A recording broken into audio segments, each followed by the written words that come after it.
नमस्कार दोस्तों। वो ज़्यादा खुश है हमसे। ऐसे कौन लोग हैं जो हमसे ज़्यादा खुश हैं पर उनके पास बहुत कम है, काफ़ी चीज़ें कम हैं।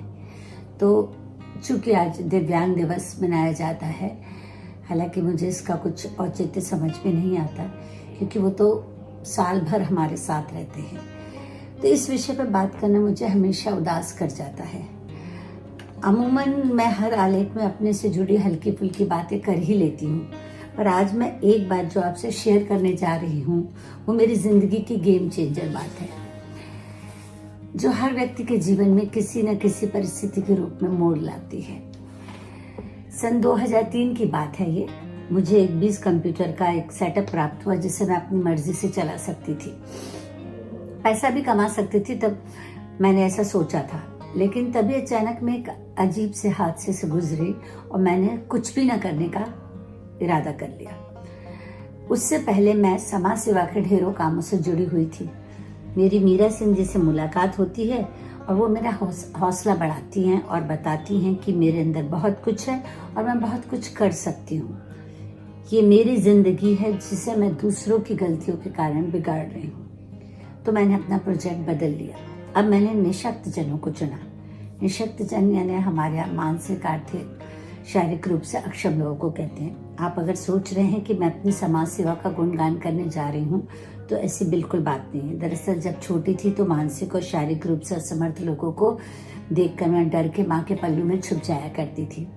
फिर थोड़ा बड़े होने पर पापा ने मुझे सीख दी कि तुम अपने आप को देखो, तुम्हें ईश्वर ने तुम्हारे शरीर में क्या कमी है, तुम सबसे ज्यादा अमीर हो और उनमें किसी के पास बोलने की, देखने की, चलने की, समझने की शक्ति नहीं है, पर वो कितने खुश रहते हैं। पर तुम हमेशा किसी न किसी कमी का रोना रोती रहती हो। और वही बात याद करके मैंने निःशुल्क कंप्यूटर सिखाने के लिए सभी निशक्त जनों के लिए वेबशाइन के नाम से न्यू परवरिश संस्था एक खोली वेबशाइन में, और उसके लिए सभी निशक्त जनों के लिए द्वार खोल दिए। आज जैसे हालात तब नहीं थे। ये करीब शायद 20 साल पहले की बात है। कोई उन्हें कंप्यूटर छूने भी नहीं देता था। मैं आश्चर्य में पड़ गई कि जब मानसिक रूप से असमर्थ बच्चे एकदम से ड्राइंग, पेंटिंग पर हाथ आजमाने लगे। आर्थिक रूप से असमर्थ बच्चे कंप्यूटर छूकर ही मुग्ध थे। गृहिणियां अपना काम निपटाकर खुशी खुशी सीखने आती। मेरी सहेलियां भी उसमें सहयोग करती। जिसे जो कला आती वो उसे सिखाता। फिर मैंने एक आश्रम चुना जिसे श्री राम भट्ट जी चलाते थे। बाद में अनिल माधव दवे भी उससे जुड़े। मेरा मन उन बच्चों के साथ खूब लगता था। स्टेशन पर छूटे हुए रामशंकर, जिसका पोलियो के कारण एक पैर खराब था, जब मैंने उससे बातचीत की और उससे पूछा तुम्हें अपनी माँ पर गुस्सा नहीं आता, उसकी माँ उसको छोड़ के चली गई थी। उसने कहा दीदी हो सकता है कि कोई बात रही होगी। हालांकि उसकी माँ को पता चल गया था कि वो कहाँ है। हमें भी ये बात पता थी कि उसकी माँ जानती है। मेरी उदासी छूमंतर हो गई। वे लोग हमेशा खुश रहते थे। मेरे जीवन के असली साथी जिनके साथ चलने से मेरी शारीरिक रफ्तार धीमी जरूर पड़ी, पर मानसिक हौसला इतना बुलंद हुआ कि उन्होंने परवरिश नाम से मेरे लिए एक और घर बना दिया।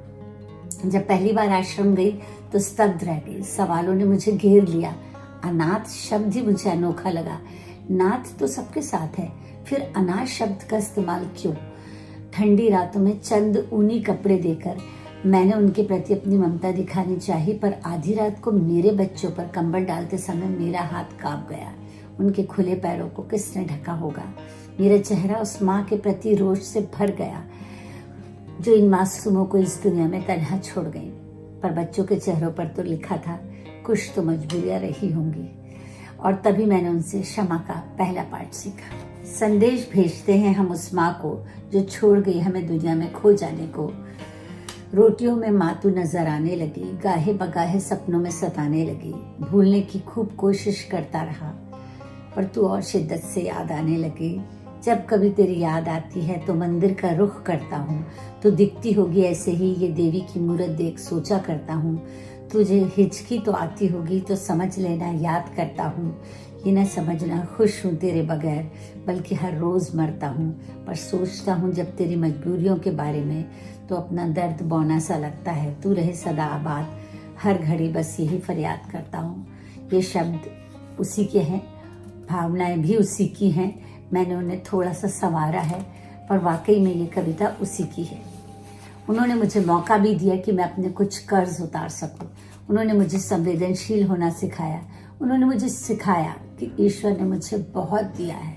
उन्होंने मुझे स्वस्थ शरीर के लिए आभारी होना सिखाया। वे ही थे जो बता सके कि मैं बहुत खुशनसीब हूँ और मैंने उम्मीद से ज़्यादा पाया है। एक नया आत्मविश्वास जगाने में वे टूटे फूटे अंगों वाले शरीर मेरी बैसाखी बने। जाने किसने उन्हें दया का पात्र बनाकर सौदा करने का काम शुरू किया, नहीं पता।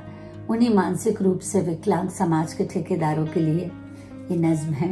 नित बैसाखी पर जाते देखती थी उसे, न किसी का सहारा, न किसी से उम्मीद, न दया की भीख। लोग फिर भी कहते रहे